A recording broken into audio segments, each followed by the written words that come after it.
আলা নূর, সাইয়্যিদুল মুরসালিন রাহমাতুল লিল আলামিন, সাহিবে কাবা কাউসাইন, নবী মুহাম্মদুর রাসূলুল্লাহ সাল্লাল্লাহু তাআলা আলাইহি ওয়াসাল্লাম, তিনার প্রতি এবং তিনার আলাওলাদের প্রতি আল্লাহর করুণা রহমত বর্ষণ হতে থাকুক, তথা সারা বিশ্বের প্রতি আল্লাহ রহমত বর্ষণ হোক। সকলেই আমরা বলি আল্লাহুম্মা আমিন। আমি একটু অন্য ভাবে কিছু বলার চেষ্টা করেছিলাম আপনাদের সম্মুখে, তো যাই হোক, জিনার মারফতে আজকে আপনাদের সম্মুখে এসে হাজির হয়েছে। ওনার একটু মনে আশা যে আমি এইভাবে একটু কিছু শুনতে চাইছি, তো সেই মোতাবেক আল্লাহর পবিত্র কোরআন মাজিদের একটি সূরা, সূরাটির নাম হলো সূরা ইউসুফ। 12 পারার মধ্যে আল্লাহ তাআলা খুব সুন্দর করে আমাদের জন্য বড় নসিহত হিসাবে আল্লাহ তাআলা কোরআন মাজিদের মধ্যে সূরাটা দান করেছেন। আহসানুল কসাস বলে আল্লাহ পাক উল্লেখ করেছেন, মানে অতি উত্তম কিসসা বা ঘটনা। কিসসা ঘটনা মূলত সবটা যে মিথ্যা হয় আর সবটাই সত্য হয় তা নয়, তবে কোরআন মাজিদে যে বিষয়গুলো আছে এগুলো সবই হলো সত্য। পৃথিবীর জমিনে বহু ধর্ম আছে, বহু ধর্মের কিতাব আছে, বর্তমান সময়েও আছে, কিন্তু সেগুলো কতটা সত্য আর কতটা ঠিক আমি বলতে পারবো না। তবে যত ধর্ম আছে, যত ধর্মের কিতাব আছে, সমস্ত কিতাব এক জায়গায় পরীক্ষা নিরীক্ষা করে কোরআন মাজিদকে যদি দেখা যায়, বাস্তব কোরআন মাজিদের আলোচনা, কোরআন মাজিদের বর্ণনা, এগুলো কেউ মিথ্যা সাবিত করতে পারবে না। কিছু মুনাফিক বিভিন্ন ধরনের বক্তব্য রাখতে গিয়ে অনেক রকম কোরআন বিরোধী বক্তব্য রাখছে। সেই সমস্ত মুনাফিকদের জন্য আমার একটা মেসেজ হচ্ছে, কোরআন যেদিন অবতীর্ণ হয়েছিল তখন সেই সমস্ত মুনাফিকদের বাবা দাদা তারা কোরআনের ভুল ধরতে পারেনি। কোরআন চ্যালেঞ্জ করে দিয়েছে সূরা বাকারার মধ্যে, গোটা কোরআন তো কোরআন, সূরা তো সূরা, এই সূরার মতো একটা সূরা, আয়াতের মতো একটা আয়াত তোমরা যদি পারো বানিয়ে নিয়ে এসো। তো সেই দিন এই মুনাফিকদের বাবা দাদা তারা পারেনি। আজ থেকে 1400-1500 বছর হিসাব মতো চলে আসছে, কেউ পারেনি, পারবে না। কিয়ামতের সকাল পর্যন্ত পৃথিবী যতদিন আছে কোরআন চ্যালেঞ্জ ঘোষণা করে দিয়েছে যে আমার সমতুল্য কেউ যদি থাকো এসো। তো কোরআন সত্যবাণী, এই কোরআন মাজিদকে সম্মুখে রেখে কিছু কথা আমি আপনাদের সম্মুখে রাখবো। নবীগণ, রাসূলগণ, তিনারাও মানুষ। অসংখ্য মানুষ পৃথিবীতে এসেছেন, অসংখ্য মানুষ চলে গেছেন, এখনো অসংখ্য মানুষ আছেন, আরো কত যে আসবেন এর হিসাব আল্লাহ রাব্বুল আলামিন মাত্র জানেন। এই মানুষের মধ্যে আল্লাহ তাআলা নবীগণকে সবার উপরে মর্যাদা দিয়েছে। তারপরে নবীদের সঙ্গী যিনারা, তিনাদের মর্যাদা আল্লাহ পাক রেখেছে। আল্লাহর রাস্তায় নিজের এই ফানা জীবন শহীদ করে যিনারা অমর হয়েছে, তিনাদের মর্যাদা আল্লাহ পাক রেখেছে। কিয়ামত পর্যন্ত এই মানুষের মধ্যে আর কোন আল্লাহর তরফ থেকে নবী রাসূল আসবেন না, তবে সলেহীন বান্দা, আল্লাহর নেককার বান্দা হিসাবে আল্লাহর প্রিয় পাত্র বান্দাগণ আসবেন, তিনাদেরকে আল্লাহ পাক বিশেষ মর্যাদা দান করেছেন। তারপরে ইমানদার মুমিন মুসলমান যে যেমন জায়গার ব্যক্তি, তাদেরকে আল্লাহ পাক সে মর্যাদা দিয়েছেন। তো এতগুলি যে নবী এসেছেন, সেই নবীদের মধ্যে সমস্ত নবীর আলোচনা কোরআন মাজিদের মধ্যে নাই। বিশেষ কিছু নবীগণের কথা আল্লাহ কোরআনের মধ্যে আছে। বাদ বাকি সমস্ত নবীর উপর আমাদের ঈমান থাকবে। আল্লাহ তাআলা নবীদের ঘটনা যেমন দিয়েছেন, কাফের বেদিনদের কথাও কিন্তু কোরআনে আছে। আমরা যে বস্তু, যে জীবটাকে মনে করুন সব থেকে নাপাক মনে করি, তার সম্পর্কেও কিন্তু আল্লাহ তাআলা কোরআন মাজিদের মধ্যে আলোচনা করে মানুষকে বুঝিয়েছেন। কোরআন মাজিদ মূলত আমাদের জীবন ব্যবস্থা, ইহজগৎ পরজগতে আমরা কিভাবে থাকবো, কিভাবে চলবো, সমস্ত দিক আল্লাহর কোরআন দিয়ে, নবী রাসূল দিয়ে আল্লাহ পাক বুঝিয়ে দিয়েছেন। হিংসা, নিন্দা, পরচর্চা, বহু কিছু আমাদের মধ্যে আছে। লোভ, লালসা, কামনা, বাসনা সবই আমাদের মধ্যে আছে। তবে যে বিষয়গুলো অতিরিক্ত যখন হয়ে যায় তখনই সেগুলো কিন্তু খারাপ। হিংসা নাই কার? সে হলেন ফেরেশতা, যার মধ্যে টোটালি হিংসাই নাই, যার মধ্যে কামনা নাই, কোন জিনিসের আকাঙ্ক্ষা বাসনা নাই, লোভ নাই, এনারা হচ্ছেন ফেরেশতা। আল্লাহ রাব্বুল আলামিন মানুষকে কিন্তু লোভ মুক্ত করেন নাই, হিংসা থেকে মুক্তি দেন নাই। মানুষের মধ্যে হিংসা থাকবে, লোভ থাকবে, লালসা থাকবে, মানুষের মধ্যে কামনা থাকবে, বাসনা থাকবে।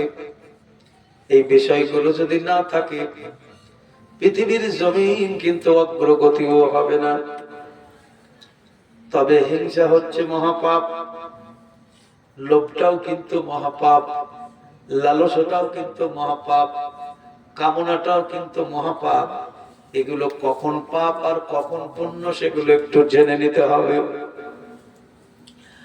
অতিরিক্ত লোভ, যে লোভে নিজের ক্ষতি হবে, সমাজের ক্ষতি হবে, পরিবারের ক্ষতি হবে, দেশের ক্ষতি হবে, এমন লোভ আমাদের মধ্যে করা যাবে না। এমন কামনা করা যাবে না যে কামনায় আপনার ক্ষতি, দেশের ক্ষতি, দশের ক্ষতি। এমন হিংসা করা যাবে না যে হিংসাটা আজাজিল শয়তান করেছিল। আজাজিলের লোভ, আজাজিলের লালসা, আজাজিলের কামনা, আজাজিলের বাসনা, আজাজিলের হিংসা থেকে আমাদের জীবনটাকে মুক্ত করা লাগবে। লোভ না হলে আপনার কাজ হবে না। মনের মধ্যে যদি কামনা না থাকে তবুও কাজ হবে না। কিন্তু কামনাটা যদি অতিরিক্ত হয়ে যায় তখনই আপনার খারাপ হয়ে যাবে। আমাদের ভারতবর্ষের বিশেষ একজন ব্যক্তি, রাষ্ট্রপতিও ছিলেন, বিজ্ঞানীদের মধ্যে বড় একজন বিজ্ঞানী, APJ Abdul Kalam, doctor APJ Abdul Kalam. তেনার খুব সুন্দর সুন্দর উক্তিগুলো দেখবেন মোবাইলে পাওয়া যায়, বই পুস্তকে তো পাওয়া যায়, কিন্তু এখন মোবাইলেও দেয়, মোবাইলে পাওয়া যায়। ওনাকে জিজ্ঞাসা করা হয়েছিল বিষ কাকে বলে বলুন। উনি বলেছিলেন বিষ, অতিরিক্ত যেটা সেটাই হলো বিষ। খাদ্য ভালো লাগছে, খুব খাচ্ছেন, অতিরিক্ত যদি হয়ে যায় গ্যাস অম্বল হয়ে নষ্ট হয়ে গেল। এক কথা এইভাবে যদি আমরা দেখি, প্রতিটা বিষয়ের অতিরিক্ত যেটা মাথায় বোঝা হয়ে চেপে যায় তখনই বিষ হয়ে যায়। তো ঠিক অনুরূপ ভাবে লোভ থাকবে, কিন্তু অতিরিক্ত হলে সেটা বিষে পরিণত হয়ে যাবে। কামনা থাকবে, কামনাটা যদি আপনার অতিরিক্ত হয়ে যায় তাহলে বিষে পরিণত হয়ে যাবে। এইভাবে করে করে একটা করে যদি ব্যাখ্যা করি সারা রাত লাগবে, তবু আপনার ফুরাবে না। আল্লাহর নবী ইউসুফ আলাইহিস সালামকে আল্লাহ পাক এত সুন্দর করে বানিয়েছেন। কিতাবের মধ্যে আমি পড়েছি আল্লাহ রাব্বুল আলামিন সুন্দর তৈরি করলেন, অতি সুন্দর সৌন্দর্য তৈরি করলেন। সৌন্দর্য তৈরি করে সৌন্দর্যকে দুই ভাগ করে একটা ভাগ আল্লাহ রাব্বুল আলামিন ইউসুফ নবীকে দান করলেন। একটা ভাগ, একটা কিছু থাকলে ওকে রাখো, একটি ভাগ ইউসুফ পয়গম্বরকে দিলেন, আর একটা ভাগ সারা সৃষ্টি জগৎকে দিলেন। এখানে কিন্তু আরেকটা কথা জেনে নেওয়া উচিত বা জানানো আমার উচিত, সেটা হচ্ছে নবী মুহাম্মদ রাসূলুল্লাহ কিন্তু ব্যতিক্রম। ওনাকে কিন্তু এই ভাগের মধ্যে ফেললে হবে না, উনি কিন্তু আলাদা। মা আয়েশা সিদ্দিকা রাদিয়াল্লাহু তাআলা বলেছিলেন, ইউসুফ আলাইহিস সালামের চেহারার যে আকর্ষণ ছিল, সেই আকর্ষণে মুগ্ধ হয়ে দিক ভুলে গিয়ে মিশরের মেয়েরা আঙুল কেটেছিল, লেবু কাটতে পারেনি, লেবু কাটতে গিয়ে আঙুল কেটেছিল। মা আয়েশা বলছেন, আমার রাসূলকে যদি তারা দেখতো আঙুল নয় গলা কেটে ফেলতো তো জানতে পারতো না। রাসূল হচ্ছেন ব্যতিক্রম, উনি হচ্ছেন আলাদা। আল্লাহর হাবিব মুহাম্মদুর রাসূলুল্লাহর স্টেজ হলো আল্লাহর পরে পরে জিনার স্থান, তিনি হচ্ছেন মুহাম্মদুর রাসূলুল্লাহ। অনেকেই ভুল ব্যাখ্যা দেয়, আল্লাহর পরে মায়ের স্থান, বাবার স্থান। ভুল, কখনো তা নয়। মা বাবার সম্পর্কে আল্লাহর কোরআন বলেছে, নবীদের সম্পর্কে আলোচনা করেছেন, স্বামী স্ত্রীর আলোচনা কোরআনে আছে। নবীদের উপর দিয়ে মা বাপ আত্মীয় স্বজন কেউ কিছু হতে পারে না। আল্লাহ রাসূল বলেছেন, লা ইউমিনু আহাদুকুম হাত্তা কুনা আহাব্বা ইলাইহি মিন ওয়ালিদিহি ওয়া ওয়ালাদিহি ওয়ান নাসি আজমাইন। তুমি অতক্ষণ পর্যন্ত আমাকে হাসিল করতে পারবে না যদি আমার থেকে তোমার মায়ের মহব্বত বেশি হয়ে যায়, বাবার মহব্বত বেশি হয়ে যায়, জীবনের মহব্বত বেশি হয়ে যায়। আল্লাহ রাসূল বলতে চাইছেন, তোমার মা বাপ সব থেকে তোমার প্রিয়, সন্তান আদি তোমার সব থেকে প্রিয়, তোমার জীবন তোমার কাছে সব থেকে প্রিয়। ও আমার সাহাবীরা, তোমরা শোনো, তোমার জীবনের থেকেও যদি আমাকে ভালোবাসতে না পারো, আমাকে যদি তুমি মহব্বত করতে না পারো, তুমি কোনদিন আমাকেও হাসিল করতে পারবে না, আমার আল্লাহকেও হাসিল করতে পারবে না। তাহলে এখানে বুঝতে পারা যাচ্ছে আল্লাহর পরে যিনার স্থান, তিনি হচ্ছেন মুহাম্মদুর রাসূলুল্লাহ সাল্লাল্লাহু আলাইহি ওয়াসাল্লাম। আমরা অনেক সময় আবেগে অনেক কথা বলে ফেলি। অনেক আলেম মাওলানা দেখবেন স্টেজে আপনার বক্তব্যের মাধ্যমে আবেগে মা বাপের স্থানকে এমন জায়গায় পৌঁছায় দেয়। এখন আমি যদি এই কথা আরো অনেক দিক আছে ব্যাখ্যা যদি করি, তাহলে দেখা যাবে সর্বপ্রথম পৃথিবীর মানুষের সম্পর্ক সর্বপ্রথম তৈরি হয়েছে, সেটা হলো নারীর আপনার স্বামী আর স্ত্রী। মা বাবার সম্পর্ক আগে নয়, মা বাবার মর্যাদা অবশ্যই আছে, স্বামী স্ত্রীর মর্যাদা আছে। তাহলে সর্বপ্রথম যে সম্পর্ক, তার নাম হচ্ছে স্বামী আর স্ত্রী। এইভাবে আল্লাহ পাক প্রত্যেকটা বিষয়কেই গুরুত্ব দিয়েছেন, দেননি তা নয়। স্বামী স্ত্রীর গুরুত্ব দিয়েছেন, কোরআন মাজিদে মা বাবার গুরুত্ব দিয়েছেন, ছেলেদের গুরুত্ব দিয়েছেন, দেশবাসীর গুরুত্ব দিয়েছেন, এতিম ল্যাংড়া কানা কোড়া অসহায় তাদের গুরুত্ব বুঝিয়েছেন। সব রকম আছে। একটাকে বুঝাতে গিয়ে আর একটাকে কিন্তু আমার উচিত হবে না ছোট করে দেওয়া। প্রত্যেকটা জায়গায় প্রত্যেকেই আল্লাহর কাছে গুরুত্বপূর্ণ।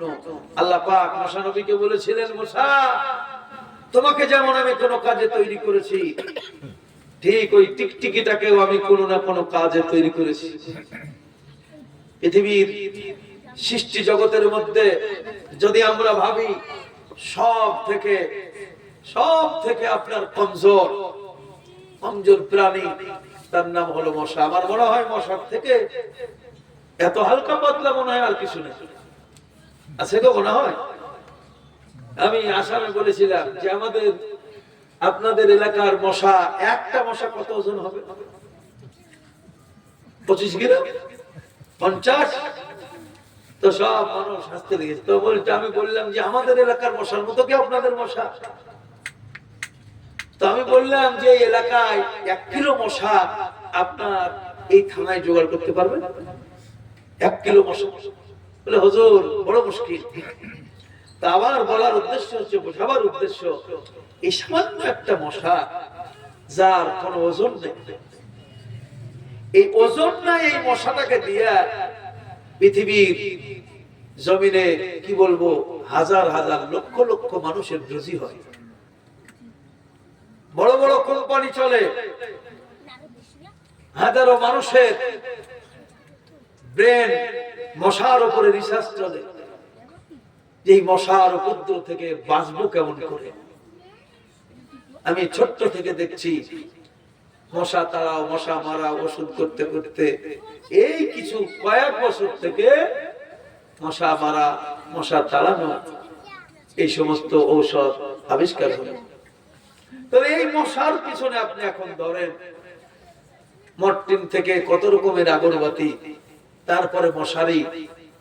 মশা যদি না থাকে মশারি কোম্পানি থাকবে না, মশা যদি না থাকে আপনার মর্টিন থাকবে না, যার জন্য যেটা। তাহলে সামান্য একটা মশা একে নিয়ে যদি আমরা আলোচনা করতে যাই, আল্লাহর কুদরতের কথা বলে আমরা শেষ করতে পারবো না।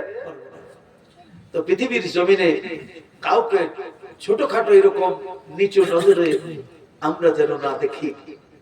আল্লাহর পরে সর্বপ্রথম আল্লাহ পাক স্থান দিয়েছেন যিনাকে, তিনি হচ্ছেন মুহাম্মাদুর রাসূলুল্লাহ সাল্লাল্লাহু আলাইহি সাল্লাম।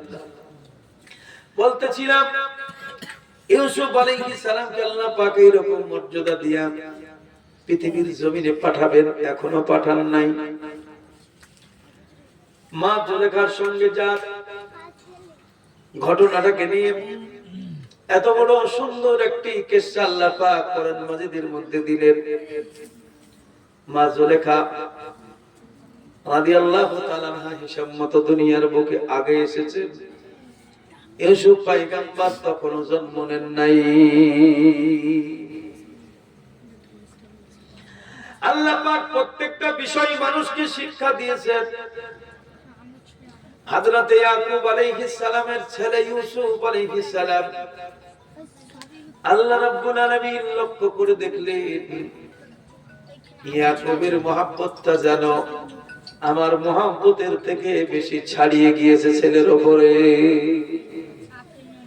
আল্লাহ তাআলা দেখছেন ইয়াকুবের মহব্বত ইউসুফের প্রতি এত আকর্ষণ, এত মহব্বত এমন জায়গায় পৌঁছে গিয়েছে, ইয়াকুব আলাইহিস সালামের মহব্বতটা যেন মনে হচ্ছে ছেলের প্রতি বেশি হয়ে গিয়েছে, আল্লাহর উপরে কম। হযরত ইয়াকুব আলাইহিস সালাম আল্লাহর ধ্যানে মশগুল রয়েছে। এমন সময় ইউসুফ আলাইহিস সালাম বাচ্চা ছেলে একটু কান্না করে উঠেছে, আর যেমনই কান্না করেছে আল্লাহর পয়গম্বর ইয়াকুব আলাইহিস সালামের ধ্যান ভেঙে গেল, মানে নজরটা ধ্যানটা চলে গেল ছেলের দিকে। আল্লাহ রাব্বুল আলামিন ইয়াকুব নবীকে জানিয়ে বার দিতে চাইছেন, নবী ইয়াকুব আমার সঙ্গে সম্পর্ক, সেই সম্পর্কের মধ্যে তুমি ছেলে ভরে দিলা, আমার থেকে ছেলের মহব্বত তোমার বুঝি বেশি হয়ে গিয়েছে। এই সামান্য বিষয়টাই মনে করুন বড় বিষয় হয়ে গেল। আল্লাহ রাব্বুল আলামিন ইয়াকুব আলাইহিস সালামকে বিরাট পরীক্ষার মধ্যে ফেলে দিলেন। নবীগণ নিষ্পাপ, নবীগণের কোনো গুনাহ নাই, কিন্তু ওনাদের জীবনেও যখন এইরকম কোন ব্যতিক্রম কিছু ঘটেছে, আল্লাহ রাব্বুল আলামিন নবীদেরকে তখন এই ধরনের পরীক্ষায় ফেলে দিয়ে ওনাদের মাধ্যমে সারা জগৎকে শিক্ষা দেওয়ার জন্য আল্লাহ রাব্বুল আলামিন ওনাদের সাথে একটু অন্য কায়দায় আপনার কি বলবো তিনাদের সঙ্গে ব্যবহার করেছে। মূলত এগুলো গজব নয়, গজব আলাদা আর আল্লাহর পরীক্ষা হলো আলাদা। আল্লাহর নবী বলেছেন প্রত্যেকটা নবী রাসূলকে আল্লাহ পরীক্ষা করেছেন, আমাকেও আল্লাহ পরীক্ষা করেছেন। তাতে বুঝতে পারা যাচ্ছে মুমিন মুসলমান নবীদের পথে যারা থাকবে, আল্লাহ রাসূলের রাস্তায় যারা থাকবে, বিভিন্ন সময় বিভিন্ন আকারে বিভিন্ন